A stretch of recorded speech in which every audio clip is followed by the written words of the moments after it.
when we're looking at the international and national implications and perspectives on cybersecurity, the concept of cyber war arises.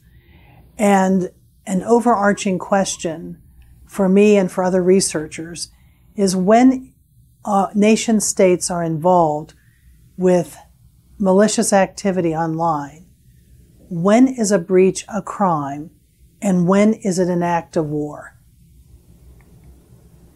We've talked about the threat spectrum and the fact that we began with cybersecurity problems from young people online doing mischief, and we've gradually escalated the nature of the threat and the severity of the threat to include organized crime and nation states. This has been a process over the last 20 years, and frankly, I long for the good old days because the complexity of the questions that we're facing as nation states have discovered cyberspace are daunting. And so this has been an escalation of the threat spectrum, and I'd like to focus primarily on the implications of nation-state involvement. In the context of looking at nation-state involvement, there are three concerning trends. One is the fact that we have placed critical infrastructure online, and what are the implications of that? The fact that we're experiencing disruption of traditional communications, and what are the implications of that?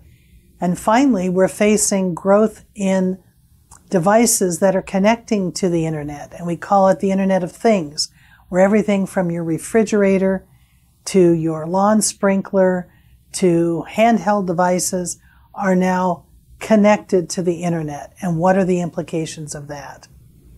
The fact that critical infrastructure is online introduces a new vulnerability.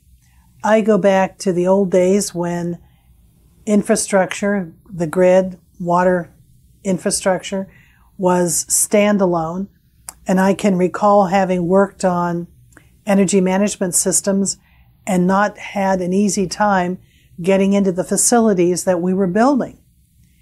And fast forward a number of years, and now we have connected infrastructure online, potentially providing access to anybody that can figure out how to intrude. I don't mean to make it sound that it's simple, but it certainly is possible.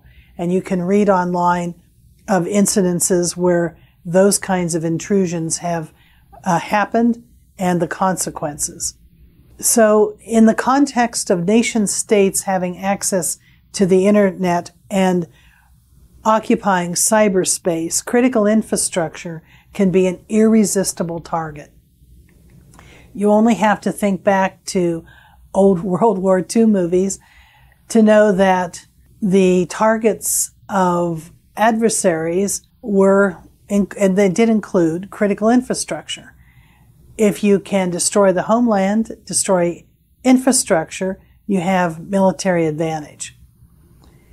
And when we talk about disrupting traditional lines of communication, you're talking about the ability to disrupt society and seed chaos.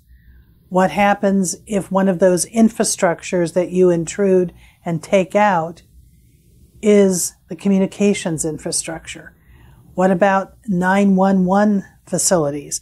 These have been disrupted by online mischief makers in the last few years, and it is a concern. Again, when we smash our information, our industrial age infrastructure, and we rely on the internet to connect us and help us communicate, we also smash the traditional ways that we communicate. We break up chain of command. We break up silos where we have structured communication that we've been used to having and experiencing. We disrupt the separation of sectors of society that have tended to be isolated from one another, and we introduce disruption to communication that can seed chaos. or create what I would call the Tower of Babel effect. What does that do to society?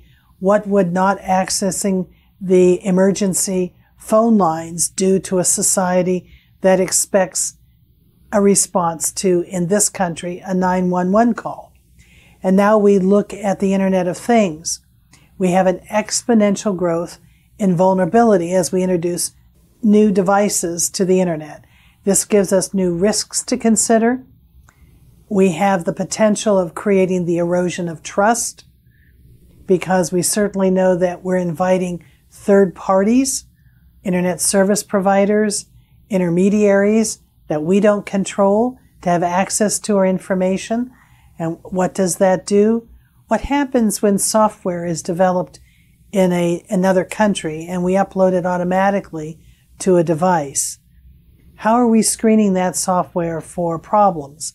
How do we know when updates and upgrades happen? What happens if there is a problem? How do we look at our trusted providers? How do we preserve trust in an environment like that? And then we are going to be creating exponential growth of data, because all of these devices that we're putting online, whether they're medical devices, whether it's our Fitbit, whatever it is, create new classes of data that could be vulnerable, that could identify us. And then, of course, there are the privacy implications. So what should we expect of the Internet of Things? We know that trust must be earned and that we run the risk of the death of secrecy. We have the ability to leverage new forms of data to enhance that data, or are we going to be hindered because we are concerned about the privacy implications of the data that collects? There's two sides to that.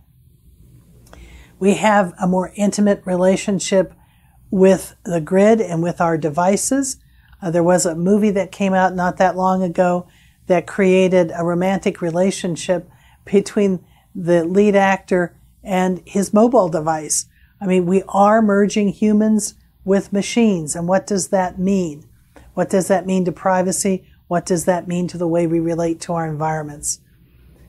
And so we're experiencing the escalation of the threat spectrum at the same time that we're experiencing these additional trends.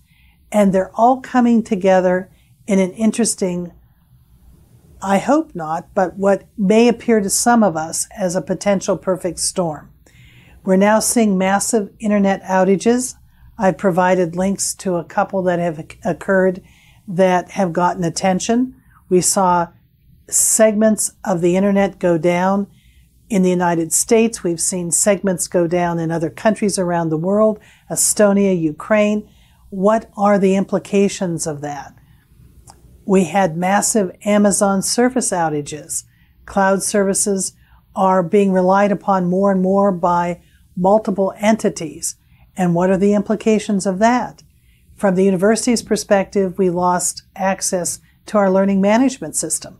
It became the equivalent of a digital snow day. Who would have thought it? When snow reaches certain intensity in certain parts of the world, classes are canceled. What happens when the internet is out and you're relying on the internet to provide you with online learning? So there are strategies that are being developed to address the issue of how do we defend ourselves digitally in cyberspace. And we're seeing that emerge.